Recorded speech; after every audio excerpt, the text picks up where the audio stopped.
قالوا طائركم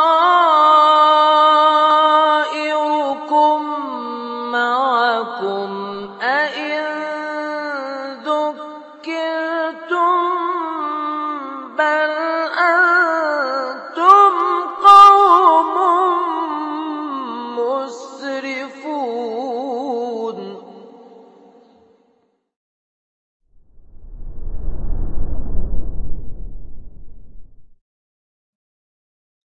إن الحمد لله نحمده ونستعينه ونستغفره ونعوذ بالله من شرور أنفسنا وسيئات أعمالنا. من يهده الله فلا مضل له ومن يضلل فلا هادي له. أشهد أن لا إله إلا الله وحده لا شريك له وأشهد أن محمدا عبده ورسوله لا نبي بعده.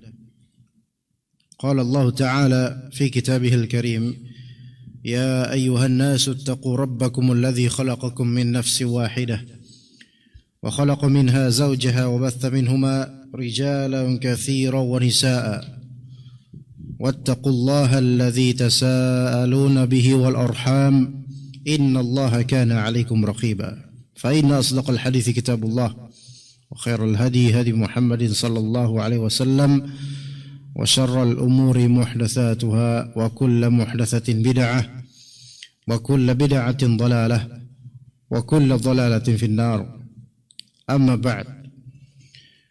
Para jemaah sekalian rahimani wa rahimakumullah, bifadlillahi ta'ala wa bini'matih, kita akan membahas lanjutan tafsir surat Al-Aisar, yang pada kali ini kita akan mengupas ayat 48 sampai 55 dari surat An-Nisa, Kita bacakan terlebih dahulu ayat-ayat yang akan kita bahas. A'udzu billahi minasy syaithanir rajim. Bismillahirrahmanirrahim. إن الله لا يغفر أن يشرك به ويغفر ما دون ذلك لمن يشاء ومن يشرك بالله فقد افترى إثما عظيما. ألم تر إلى الذين يزكون أنفسهم بل الله يزكي من يشاء ولا يظلمون فتيلا.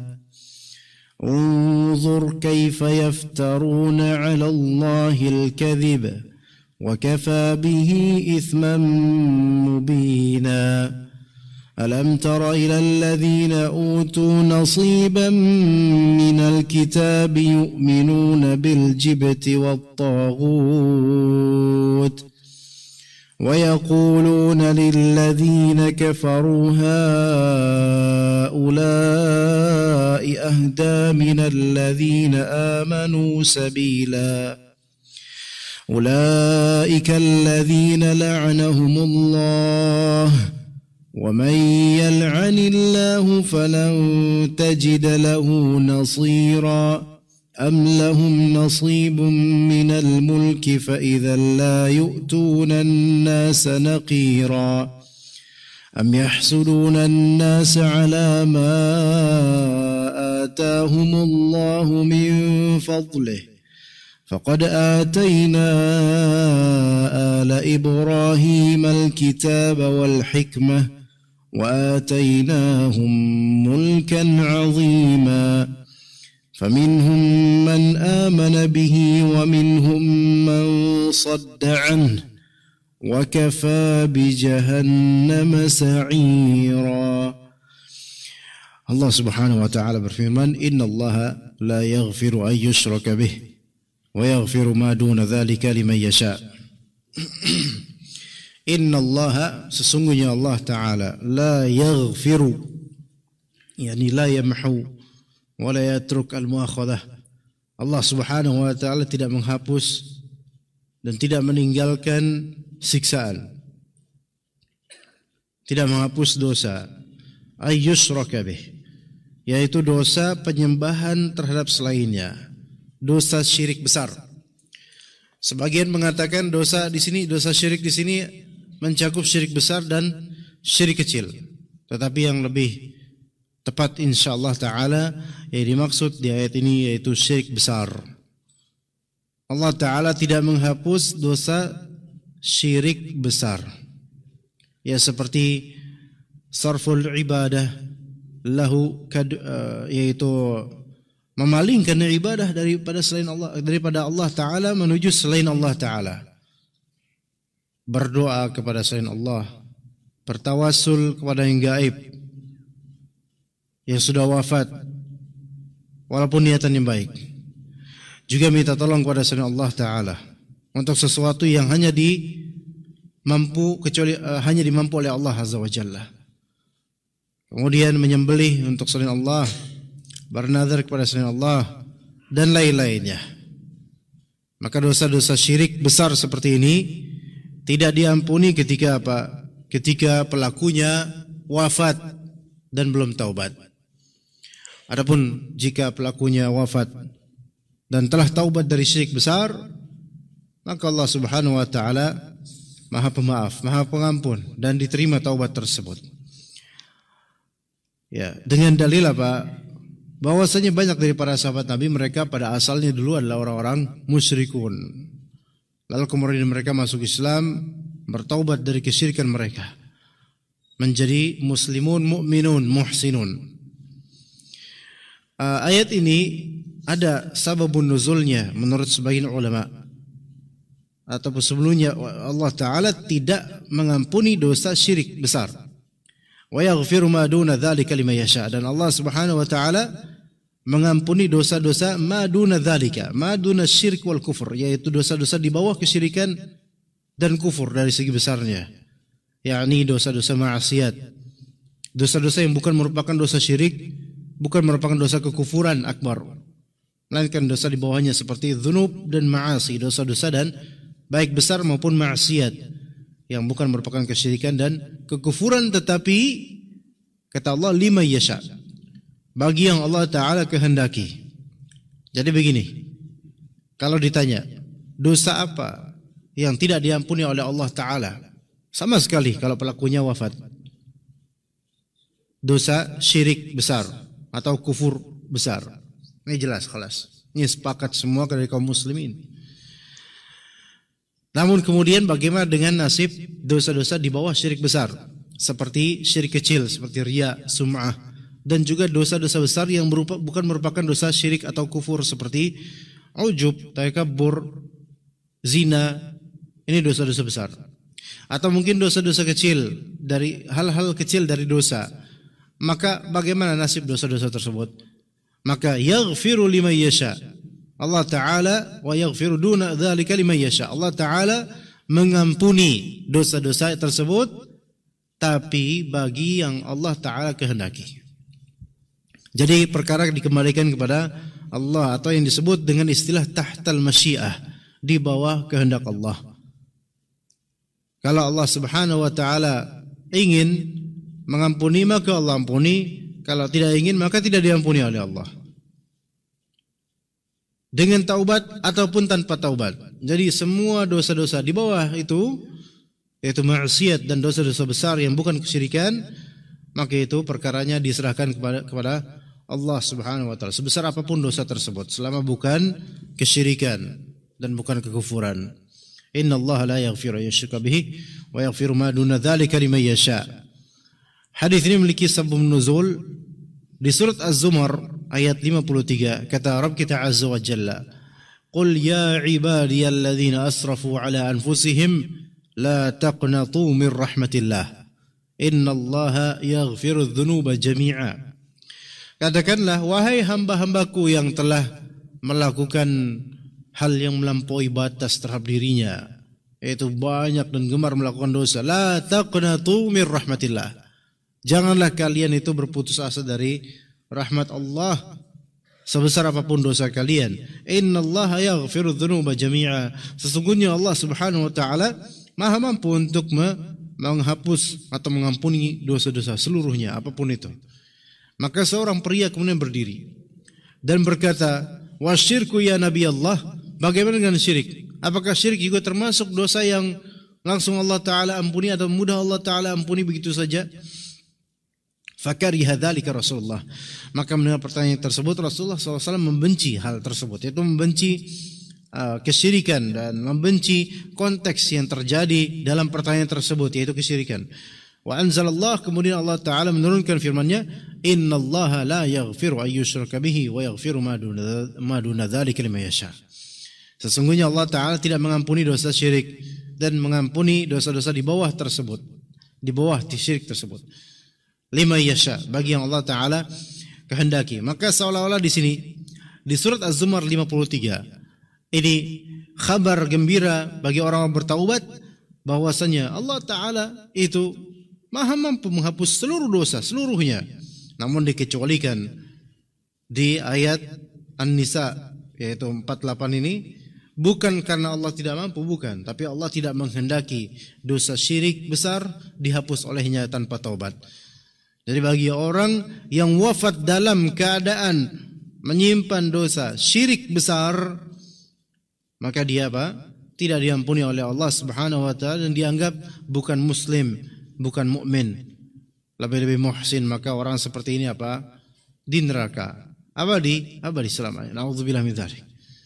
Makanya oleh karena itu para rasul dari dakwah Nabi Nuh alaihissalam sampai Nabi Muhammad alaihissalam itu selalu menyeru kepada tauhid dan memerintahkan orang-orang agar menjauhi syirik. Sebagaimana tadi telah dibacakan oleh imam di rakaat pertama surat Nuh, "Inna arsalna Nuhan ila qaumi an anzir qaumaka min qabli an ya'tiyahum 'adzabun alim." Maka di sini Nabi Nuh alaihissalam apa? Menyuruh diperintahkan oleh Allah Subhanahu wa taala untuk memberikan inzar, yaitu peringatan sebelum terjadi hari di mana azab itu sangat pedih. Ani'budullaha, di ayat ketiga, ani'budullaha wattaquhu wati'un, yaitu sembahlah Allah, yaitu berarti sini unsur tauhid. Karena di zaman ketika Nabi Nuh alaihissalam diutus, itu banyak terjadi kesyirikan. Dimulai kesyirikan pada saat itu. Kesyirikan pertama terjadi di zaman Nabi Nuh alaihissalam. Ini pelajaran buat kita jemaah sekalian. Dan diawali kesyirikan tersebut dari apa? Dari al-ghulu fi salihin, yaitu sikap berlebihan terhadap orang-orang saleh yang telah wafat terutama. Dan sikap ghulu fi salihin ini salah satu penyakit terbesar untuk umat manusia yang menjurus kemudian kepada kesyirikan. Yang akhirnya kemudian setelah wafatnya orang-orang ini, maka dikultuskan kuburannya, bertawassul pada kuburannya atau pada mayit tersebut, dan itu hak waqi' real terjadi di zaman sekarang. Dengan masifnya info dan juga kuatnya jaringan internet, tapi hal-hal seperti ini masih apa? Masih menyerap di masyarakat. Bahkan di Kalibata ini juga termasuk. Ya, yaitu ta'zim al-maqabir wal adrihah, yaitu mengagungkan kuburan-kuburan, kuburan keramat dan semisalnya. Maka itu termasuk ghulu. Bahkan kuburan kemudian dika'bahkan, dikiswahkan. Ini semua termasuk apa? Ghulu. Tidak ada sunnahnya, tidak ada dalilnya. Dan ini wasilah menuju apa? Menuju syirik besar. Wasilah. Ya, wasilah. Kalau perjodohan itu ada wasilah. Orang itu lebih tahu tentang wasilah jodoh doang. Tapi wasilah menuju syirik itu enggak peduli mereka. Padahal itu jelas-jelas ini wasilah menuju apa? Syirik besar. Yang kemudian orang berbondong-bondong menujunya dengan atas nama ziarah atau atas nama wisata religius atau menta'zim makam keramat atau wali Allah atau keturunan nabi tertentu. Maka kemudian apa yang terjadi? Syirik besar. Mereka berdoa khusyuk di depan kuburan, meminta maslahat duniawiyah dengan bertawassul kepada sahibul maqabir, orang yang dikubur itu. Maka ini menjadi syirik apa? Syirik besar. Dan ini bisa terjadi di mana? Daerah ini, Kalibata ini. Enggak usah jauh-jauh. Dan saya orang Kalibata juga tahu akan hal ini. Maka ini yang kita dakwahkan jemaah sekalian. Dan ini adalah innallaha la yaghfiru yusyraka bih. Dan juga dalam hadis Nabi SAW diperintahkan oleh Nabi SAW, sebagian sahabat Nabi diperintahkan apa? Di antara Ali bin Abi Thalib diperintahkan agar ketika ada qabr musyrif, yaitu kuburan yang melampaui batas, yaitu melewati 1 jengkal tingginya, maka hendaklah apa? Dihancurkan. Tapi yang menghancurkan adalah orang yang memiliki otoritas. Muskil hanya sekarang, jangankan dihancurkan, nisannya dicopot, itu yang ngamuk siapa? Ya coba satu seantero bumi atau bagian jemaah itu akan mengamuk. Seolah-olah kiamat itu terjadi kalau misalnya kuburan-kuburan yang khurafat dan penuh ghulu dan bersikap berlebihan ini itu dihancurkan. Mereka akan marah. Karena sesembahan mereka di situ, sesembahan mereka di situ, dan mereka lebih khusyuk di kuburan dibandingkan di masjid. Dan boleh jadi orang-orang yang bergelut di kuburan-kuburan keramat tersebut, mereka di subuh hari mereka tidak ke masjid, tapi sampai malam mereka siap untuk rela di bawah terang naungan kuburan-kuburan keramat. Na'udzubillah min dzalik. Maka ayat-ayat ini sebagai peringatan untuk kita semua dan juga mereka, yaitu bahwasanya syirik besar kalau masih kita tabung itu dosa dan kita wafat di atasnya, na'udzubillah min dzalik, maka tidak diampuni oleh Allah. Bahkan kemudian amalan-amalan kebaikan dari segala akhlak mulia yang dituturkan di kajian-kajian, yang diamalkan di keseharian, itu apa? Itu gugur semua. Innahu man yusyrik billahi faqad habita 'amaluhu. Yang berbuat syirik pada Allah Subhanahu wa taala maka gugur amalannya, sia-sia amalannya. Dengan sedekah kepada siapapun, berjuta-juta sedekah, itu sia-sia amalannya. Maka dikatakan oleh sebagian ulama, fala tut'ib nafsaka in kunta musyrika. Maka jangan kamu meletihkan dirimu dengan ibadah kalau misalnya kamu adalah seorang ahli syirik. Kalau memang rajin ke kuburan keramat kemudian bertawasul kepada mayit, bukan minta langsung pada Allah, tapi dengan wasitah perantara, yaitu mayit-mayit ini atau wali-wali yang dianggap wali ini, yang ini merupakan perbuatan syirik besar, maka ini udah nggak usah lagi sholat sekalian. Kenapa? Karena ini mengkafirkan dirinya, menjerumuskan dirinya ke kenistaan, kekufuran akbar, kesyirikan besar, dan mengeluarkan diri dari daurah Islamiyah, dari lingkaran Islam. Maka buat apa kemudian capek-capek sholat? Sekalian aja udah nggak usah sholat, khalas. Maka yang seperti ini jemaah sekalian harus ditahdzir dan diinzar, diberi peringatan, dan terutama di daerah apa? Kalibata ini yang semoga Allah Subhanahu wa taala jauhkan kita semua dan ahli orang-orang Kalibata ini dari kesyirikan. Bukan Kalibata City saja, yaitu semua dari Kalibata, Pancoran, dan Jakarta, dan Indonesia, dan negeri kaum muslimin pada umumnya. Semoga Allah cerdaskan kita semua terhadap hal-hal seperti ini. Kemudian kata Allah Azza, innallaha la yaghfiru ayyushraka bih wa yaghfiru ma duna dzalika liman yasha. Itu kata Allah Subhanahu wa taala di surat An-Nisa 48, dan diteruskan wa may yusyrik billahi faqad iftara itsman 'azima. Dan barang siapa yang berbuat syirik kepada Allah, maka faqad iftara itsman 'azima, maka dia telah iftara, yaitu mengadakan itsman 'azima, yaitu dosa yang azim, dosa yang besar. Kemudian kata Allah, alam tara ilal ladzina yuzakkuna anfusahum balillahu yuzakki man yasha wa la yuzlamuna fatila. Coba lihatlah, alam tara ilal ladzina yuzakkuna anfusahum, lihatlah ke orang-orang yang mereka telah merekomendasikan diri mereka, yaitu mereka yuzakkuna anfusahum, yaitu tazkiyatun nufus di sini at-tabriyah minadz-dzunub wal atham, yaitu merasa bebas dari dosa dan kesalahan. Mereka merasa apa? Bebas dari itu. Alam tara ila alladzina yuzakkuna anfusahum, lihatlah mereka orang-orang yang kayak enggak punya dosa, merasa bebas dari dosa-dosa. Siapa mereka ini? Yaitu ahlul kitab, orang Yahudi terutama. Mereka merasa diri mereka tidak punya kesalahan atau dosa, dan mereka merekomendasikan diri mereka, menganggap diri mereka apa? Nahnu abna'ullahi wa ahibba'uh. Kami adalah putra-putra Allah, kami adalah anak-anak Allah, dan kami adalah para pecinta Allah atau yang dicintai oleh Allah. Sebagaimana Presiden Amerika di masa lampau, ya, juga mengatakan we are children of God. We are children of God, kata mereka. Kata dia dan semisalnya. Kami adalah anak putra-putra Tuhan. Maka ini kalimat kufur, ya jelas karena orang kafir yang mengucapkannya. Tapi ajaibnya ada beberapa orang di Indonesia ini kemudian latah mengikuti hal tersebut. Di antaranya orang-orang liberal. Kita adalah anak-anak Tuhan dan kita adalah orang yang dicintai oleh Tuhan. Kata mereka seperti itu. Ya. Ini bentuk apa? Tazkiyatul nufus, yaitu tazkiyatun nafs yang madmum, yang jelek.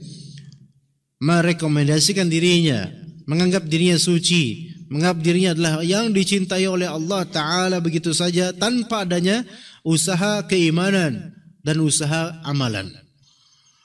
Balillahu yuzakki man yasha. Melainkan Allah balas kemudian, melainkan Allah Subhanahu wa Ta'ala mensucikan siapapun yang Allah inginkan dikembalikan kepada kehendak Allah. Yuzakki man yasha wala yuzlamuna fatila, dan mereka itu tidak dizalimi sedikit pun. Jadi ikhwah sekalian, di sini ada karakter Yahudi dan Nasara. Mereka menganggap diri mereka itu suci dari dosa, bebas, kemudian setelah wafat mereka akan menuju ke heaven, ke surga.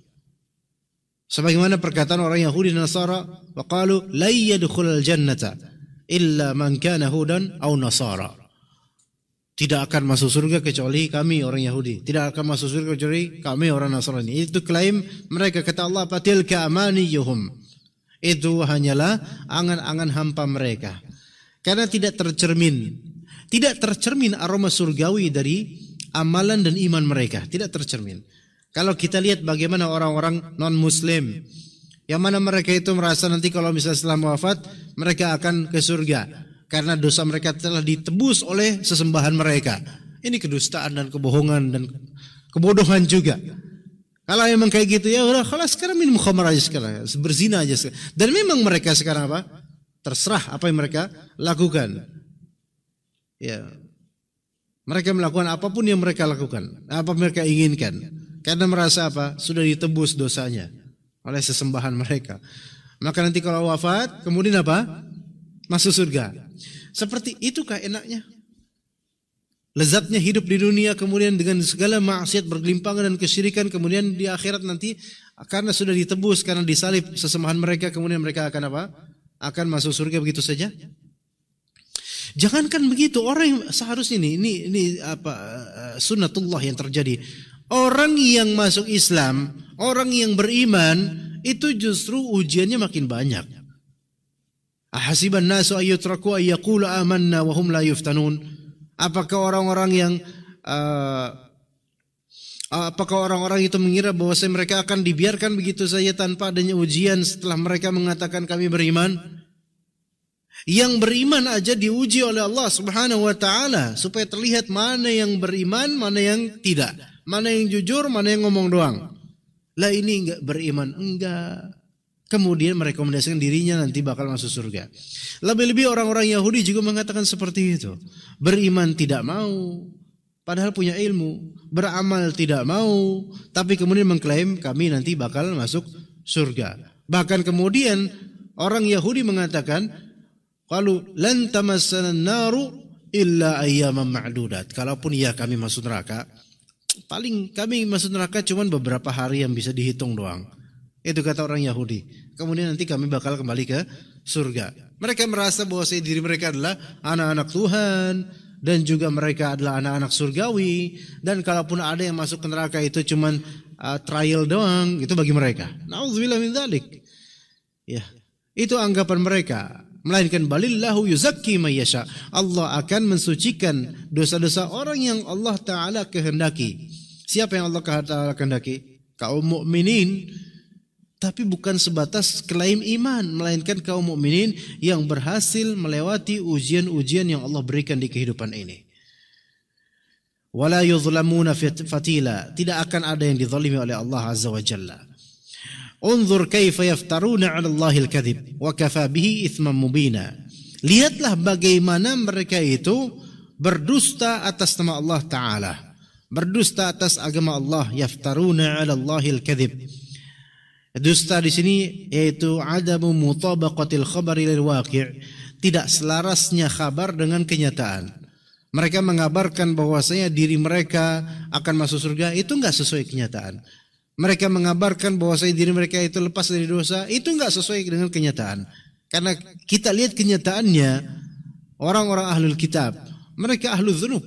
Mereka adalah mereka pegiat dosa, baik dari segi aqidah qalbiyah ataupun amalan lisaniyah dan amalan jawarihiyah, itu amalan anggota tubuh. Mereka ahlul dzunub, pelaku dosa, pegiat dosa. Tidak ada zikir mereka. Kalaupun mereka berzikir, zikir mereka syirik. Betapa ruginya jadi orang-orang yang bukan muslim. Wa kafa bihi itsman mubina, cukuplah itu sebagai suatu dosa yang sangat nyata. Kemudian kata Allah Subhanahu wa taala di surat An-Nisa 51. Alam tara ila alladhina utu nasiban minal kitabi yu'minuna bil jibti wat taghut wa yaquluna lil ladzina kafaru haula'i ahda minal ladzina amanu sabila. Lihatlah itu orang-orang yang telah diberikan sebagian dari Alkitab, yaitu punya kitab. Mereka beriman kepada jibt dan taghut. Nah, mereka lebih beriman kepada apa? Jibt. Jibt itu adalah suatu label untuk segala hal yang disembah selain Allah, yang disembah dan selain Allah Subhanahu wa taala, bukan Allah taala. Patung-patung, kuburan keramat, bahkan orang itu sendiri yang disembah, dicium kakinya, mereka sujud di depannya, menyembahnya, maka ini jibt. Dan juga taghut. Taghut juga sama. Menurut sebagian ulama, jibt dan taghut sama. Tapi ada sebagian ulama menyatakan jibt beda dengan taghut. Ada yang mengatakan jibt itu adalah sahir, penyihir, dan taghut kahin. Kahin dukun. Bedanya penyihir sahir dengan dukun, yang dimaksud ini dukun, kalau sihir penyihir menyihir dia. Tapi ini jibt nih. Tapi kalau misalnya taghut, yaitu dukun peramal. Ya, bedanya penyihir dengan peramal. Penyihir sahir, peramal kahin. Ya. Dan semua penyihir itu mengklaim mengetahui hal yang gaib. Nah, adapun peramal hanya mengklaim mengetahui hal yang gaib tapi tidak bisa menyihir. Tidak bisa menyihir, itu bedanya. Jadi itu jibt dan taghut, lebih beriman, lebih percaya kepada penyihir dan dukun peramal. Maka siapapun yang mengklaim bisa mengetahui hal yang gaib, maka dia dukun, maka dia kahin, maka dia taghut, dan dikhawatirkan dia musyrik dengan itu dan kufur dengan itu. Mengklaim mengetahui hal yang gaib atau mengklaim bisa mengetahui hal yang gaib. Seperti anak-anak indigo, orang-orang indigo, ini berbahaya mereka semua nih. Berbahaya dengan kehaluan mereka, halusinasi yang ada pada fikiran mereka. Walaupun mereka mengklaim, ya saya bisa ngelihat ya, saya bisa ngelihat ini. Kalaupun benar bisa ngelihat, maka ada syaitan pada dirinya.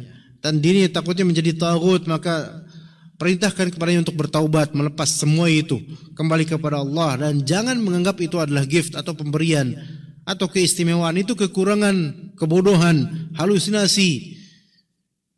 Oke, seperti harus dihindari. Ya, bukan malah justru dipuja-puja, dipuji, dan kemudian dianggap memiliki kelebihan. Enggak, ini kekurangan dan kebodohan. Dia mengucapkan atau mentakbir atau menjelaskan sesuatu yang tidak real. Mengatakan apa? Itu di pohon beringin ini ada fulan, fulanah, fulan, fulanah. Padahal enggak ada. Nah, kita katakan antum halu antum. Tapi anak ngelihatnya enggak antum halu, antum ditipu oleh syaitan. Enggak ada kelas. Syaitan ada, jin ada, tapi apa yang antum lihat tipuan dari syaitan semua. Maka jangan percaya dengan mereka. Malah justru sekarang beberapa konten di TV nasional dan juga di YouTube dan juga di beberapa spot di Instagram, kemudian beberapa ahli halu ini, indigo, ya, menerawang makam-makam keramat, menerawang tempat-tempat angker dan seterusnya, dan sejarah-sejarah tanah Jawa dan semisalnya. Orang-orang seperti ini halu nih seperti ini. Iya, menceritakan kisah ini. Dapat dari mana itu cerita? Mana referensinya? Mana footnote-nya? Buku apa? Enggak, ini dapat kabar dari gaib. Ini wahyu atau bisikan syaitan? Enggak, ini inspirasi. Enggak, ini bisikan syaitan. Ini semua taghut. Beneran ini semua taghut. Iya. Dan taghut di antara maknanya adalah kahin, dukun, orang yang mengklaim mengetahui hal yang gaib. Di antara hal yang gaib adalah sejarah tempat tersebut tanpa termaktub, tertulis di prasasti kayak gitu atau di buku atau enggak. Dia mendengar apa? Cerita kisah-kisah dari hal yang gaib. Ini semua tagut. Dan ini dipopulerkan di beberapa channel di YouTube dan juga channel televisi nasional. Diundang orang-orang yang seperti ini. Seolah mereka alim kibar, ulama kibar yang besar, kemudian dicari fatwanya. Menurut kamu, menurut bapak ini, menurut sampean, menurut Mas Fulan ini kalau di tempat ini itu ada apa? Menurut sampean saya itu ada nggak penjaganya? Ini pertanyaan seperti ini membuat seseorang apa? Tidak diterima sholatnya 40 hari. Cuma nanya gitu doang. Cuma nanya gitu doang kepada orang-orang halu ini. Ya, Om Fulan, kan katanya bisa nerawang nih. Saya ini ada penjagaannya nggak? Atau ada jin nasabnya nggak? Kemudian dia nerawang sedikit kemudian memperhatikan. Ada. Nah ini kesotoyan, ya namanya kesotoyan. Ya, sok tahu, khurafat dan bohong. Jadi orang-orang seperti ini nih, dajjal-dajjal kecil seperti ini, para pendusta kecil seperti ini, karena dajjal besar ini masih belum keluar. Ini yang seperti ini, kalau misalnya kita amini, imani, dan masyarakat ikuti, maka bagaimana dengan dajjal versi besarnya? Yang dajjal kecilnya ini yang halu aja kemudian kita banyak yang percaya, mendengar omongannya. Apalagi pas dajjal keluar, lebih percaya lagi orang-orang. Maka na'udzubillah, jibt, yaitu penyihir. Kadang kalau penyihir kita nggak ikut deh kalau penyihir. Jelas karena dia tukang sihir. Tapi kalau togut yang dimaknai istri kahin, dukun, peramal, orang-orang indigo yang mengklaim bisa mengetahui ini itu, maka yang seperti ini semua apa? Diikuti, banyak yang mengikuti. Na'udzubillah min dzalik. Ada yang mengatakan togut maknanya adalah syaitan. Dan memang yang seperti ini adalah syaitan. Yang mengklaim mengetahui hal yang gaib ini syaitan semuanya. Syaitan dari kalangan apa? Manusia. Syaitan yang konkret tubuhnya. Memang manusia, tapi karakternya syaitan dia. Karena menipu kaum muslimin, menipu orang-orang dengan klaimnya. Maka berbahaya jemaah sekalian. Lihat orang-orang yang sudah dapat Alkitab, sudah baca Alkitab, sudah punya ilmu, tapi malah mempercayai apa? Penyihir dan juga orang-orang seperti ini, tagut seperti ini. Yaitu ini dimaksudnya orang-orang Yahudi yang mereka lebih percaya kepada hal-hal, kepada orang-orang atau kepada penyembahan-penyembahan selain Allah Subhanahu wa taala. Maka yaquluna lil ladzina kafaru haula'i ahda minal ladzina amanu sabila. Maka orang-orang yang punya kitab tapi mereka percaya kepada jibt dan tagut ini, mereka berkata kepada orang-orang kafir bahwasanya orang-orang kafir itu lebih punya hidayah, lebih dapat hidayah, lebih benar, lebih lurus dibandingkan orang-orang yang beriman. Na'udzubillah min dzalik. Ya. Ibaratnya gini. Kalau ada seseorang nih, dia punya Al-Qur'an. Maksudnya dia bisa baca Al-Qur'an, dia bisa baca terjemahannya, tafsirnya, terjemahan dan seterusnya. Tinggal baca Al-Qur'an, dia dapat hidayah dari Allah Ta'ala berupa hidayah Islam. Tapi kemudian dia lebih suka dengan cerita-cerita khurafat. Lebih suka dengan kisah-kisah tanah fulan. Lebih suka dengan kisah-kisah yang dituturkan dari hasil dari penerawangan para followers ini kepada orang-orang. Lebih suka, lebih cerita. Kemudian kita misalnya dalam mendakwahi tauhid, kita bilang hal seperti ini dilarang dalam Islam. Enggak boleh. Tapi mereka kemudian mengatakan apa? Enggak. Orang-orang halu ini lebih ngerti. Orang-orang halu ini lebih ahli, lebih baik dibandingkan ustadz-ustadz yang mengajarkan tauhid dan anti syirik. Yang dikit-dikit bid'ah, dikit-dikit syirik enggak. Kita lebih ikut kepada apa? Kepada orang-orang yang pintar nerawang karena mereka punya kelebihan. Ini termasuk yang disebut dalam ayat. Sudah Allah berikan Al-Qur'an dan di Al-Qur'an juga disebutkan bahwasanya yang gaib itu hanya mengetahui hanyalah Allah Subhanahu wa taala. Ya. Kemudian malah lebih memihak atau milik kepada orang-orang yang merupakan jibt dan tagut, penyihir dan juga para dukun. Ya, penyihir dan juga para dukun. Termasuk dukun yaitu orang-orang indigo yang mereka memproklamirkan dirinya bisa menerawang. Ini dukun walaupun dia bukan atau dia enggak ngerasa saya bukan dukun, saya penuntut ilmu. Saya ngaji kitab juga. Enggak, kamu dukun tapinya. Iya, Nggak dipersyaratkan kok supaya nggak didukunkan, nggak dikatakan dukun harus bisa ngajikan, nggak. Mau ngaji kitab kayak mau hafal juz 30 atau 30 juz. Tapi kalau misalnya engkau mengklaim dirimu bisa menerawang, bisa mengetahui gaib, dibuka mata batinnya, dukun, khalas. Kahin. Kenapa? Apa definisi kahin itu? Yang yadda'i annahu ya'rifu al-ghaib. Dukun di sini definisi adalah siapapun yang mengklaim dirinya bisa mengenal atau mengetahui yang gaib, di antaranya menerawang. Walaupun cuma nerawang tempat atau kuburan. Iya, apalagi kalau sampai levelnya gaib yang betul-betul mutlak, yang nggak mungkin diketahui manusia seperti apa. Dia bilang ini yang di kuburan dia sedang diazab. Itu nggak boleh ngomong seperti itu. Ya, kecuali mungkin kalau memang orang kafir yang dikubur ya.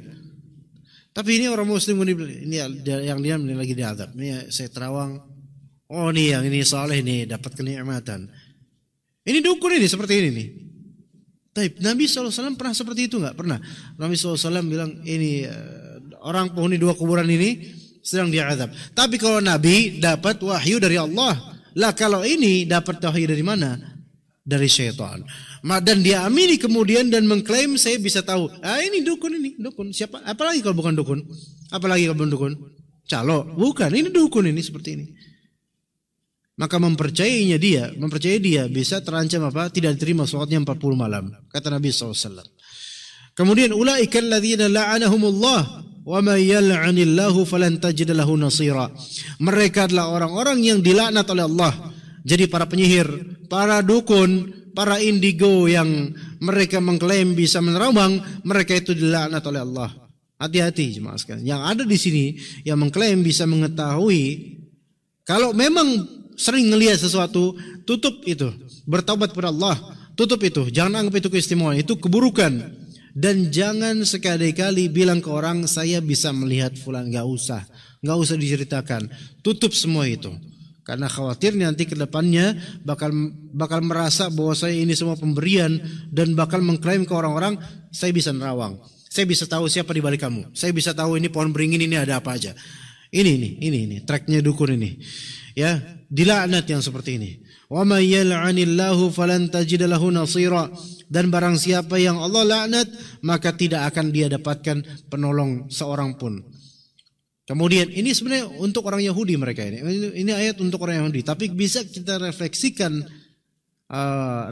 maknanya kepada kekinian hari. Karena di hari-hari sekarang ini semua keburukan menjadi konsumsi masyarakat. Terutama ketika media sosial ini sudah tidak ada filteringnya. YouTube tidak ada filteringnya kecuali YouTube Kids. Antum kalau mau aman pakai YouTube Kids, Pak. Tapi itu pun tidak jauh dari lagu-lagu, ya enggak? Lagu-lagu anak. Ya, sekarang filtering itu hanyalah dari diri kita dengan izin Allah. Kita yang filtering sendiri. Enggak bisa kita difilter oleh browser kita memfilter browser Chrome kita misalnya, kita buka sesuatu dan dari browser kita bilang ittaqillah, bertakwalah kepada Allah, enggak ada kayak gitu. Jadi kita alarming ourselves aja, kita sendiri yang mengalarmkan ya dengan izin Allah Subhanahu wa taala. Ya mudah-mudahan ada browser syar'i misalnya.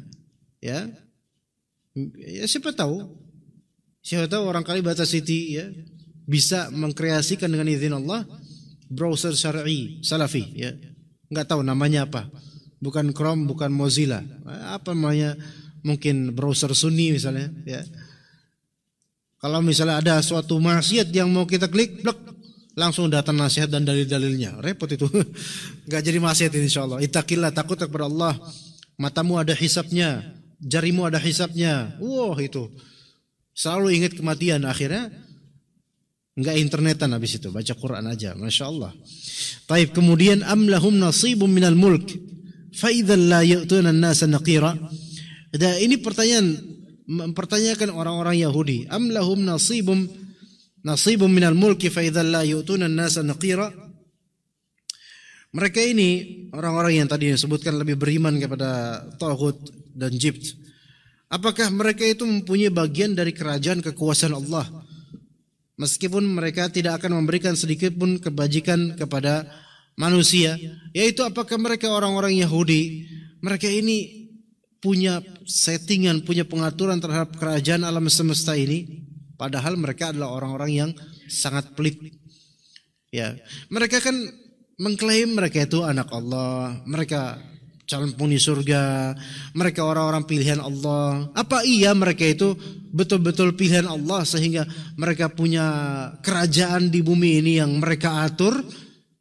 Padahal secara kenyataan mereka itu adalah orang-orang yang paling pelit dalam memberikan kebaikan. Ya. Am lahum nasibun minal mulk fa idza la yu'tuna an-nasa naqira. Kalau memang mereka itu adalah raja di muka bumi ini, mereka punya kekuasaan di bagian bumi ini, kok mereka itu kok bakhil ya gitu. Iya, kayak misalnya kita mempertanyakan gini deh. Ah, beneran itu anaknya sultan dia? Kok pelit? Nah, gitu. Ya. Beneran dia sultan dia? Sultan di sini dalam artian sultan zaman sekarang. Yang kaya raya, YouTube-nya itu jutaan subscriber sekali upload video, padahal video ini cuman video mencium suami atau video mencium istri gitu doang dah. Tapi yang nonton berapa? Jutaan. Sultan. Ya. Tapi pelitnya Masya Allah. Nah ini dipertanyakan oleh orang. Oh dia orang kaya ya, tapi kok pelit? Sama seperti orang Yahudi ini, kita pertanyaan. Oh mereka putra-putranya Allah ya. Oh mereka orang pilihan Allah ya. Tapi kok mereka kok pelit sih? Kok mereka nggak benar sih? Dan seterusnya. Dalam arti lain juga gini misalnya, kalau misalnya Anda melihat anaknya Ustadz yang Anda cintai, yang Anda katakan ilmunya Ustadz ini tinggi, punya anak, kaget Anda melihat penampakan anaknya, ini anaknya Ustadz, kok kayak gini penampilannya? Ah gitu. Jadi kontras antara orang-orang yang mengklaim bahwa dirinya itu memiliki bagian dari kerajaan Allah, dirinya adalah calon penghuni surga, tapi kok bakhil ya, gitu loh. Bakhil ya, enggak seperti Allah Azza wa Jalla yang Maha Pemurah. Kemudian juga kata Allah, am yahsuduna an-nasa ala ma atahumullahu min fadlih. Atau jangan-jangan mereka ini, yaitu orang Yahudi terutama, mereka tuh hasad pada orang-orang mukminin. Mereka hasad, mereka dengki pada orang-orang beriman. Ala ma atahumullahu min fadlih. Orang-orang Yahudi itu dengki sama orang beriman dari banyak hal. Al-Quran mereka dengki. Kenabian terakhir mereka dengki. Kemudian juga termasuk di antara salam, mereka dengki dengan salam kita. Mereka juga iri dengan rapatnya saf kita, dengan barisan kita.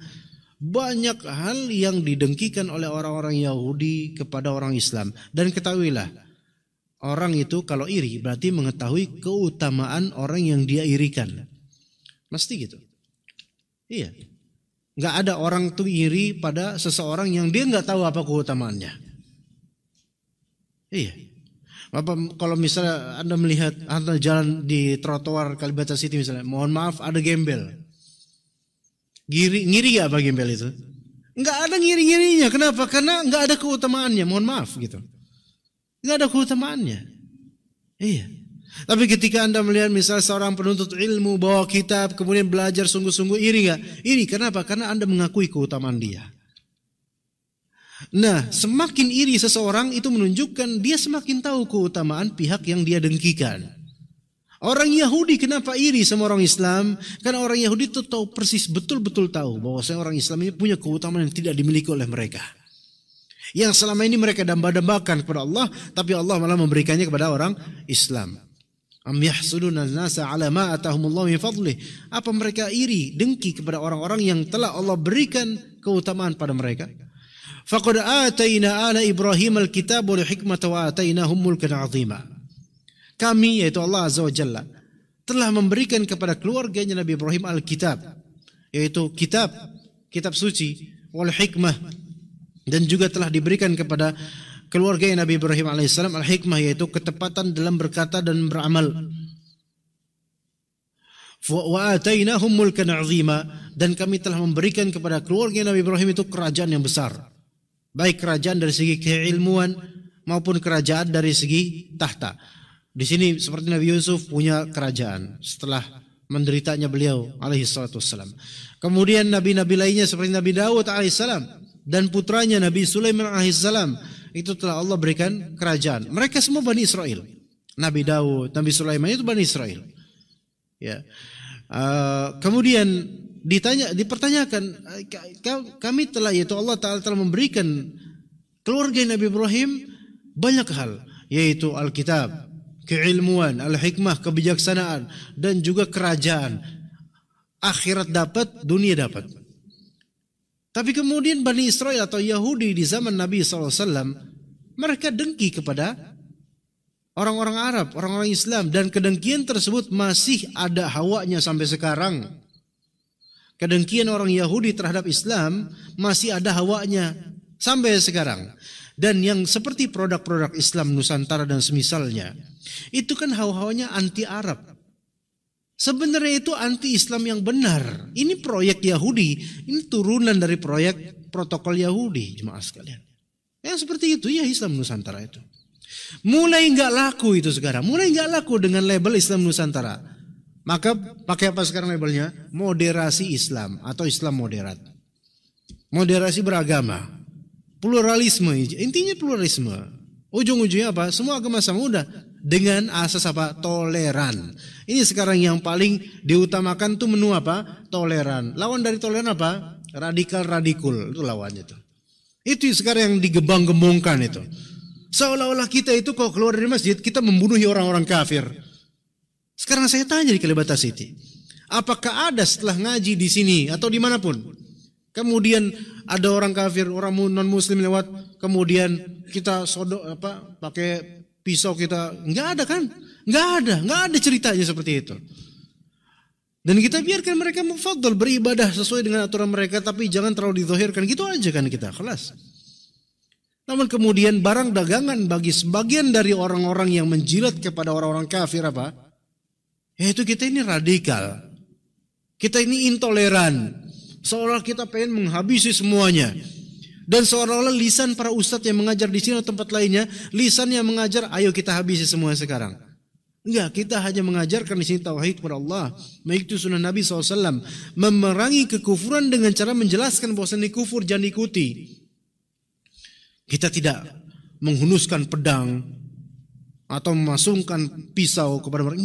Enggak. Kita enggak melakukan hal ini. Auzubillah min dzalik, itu bukan hak kita. Ini bukan saatnya perang-perang seperti itu.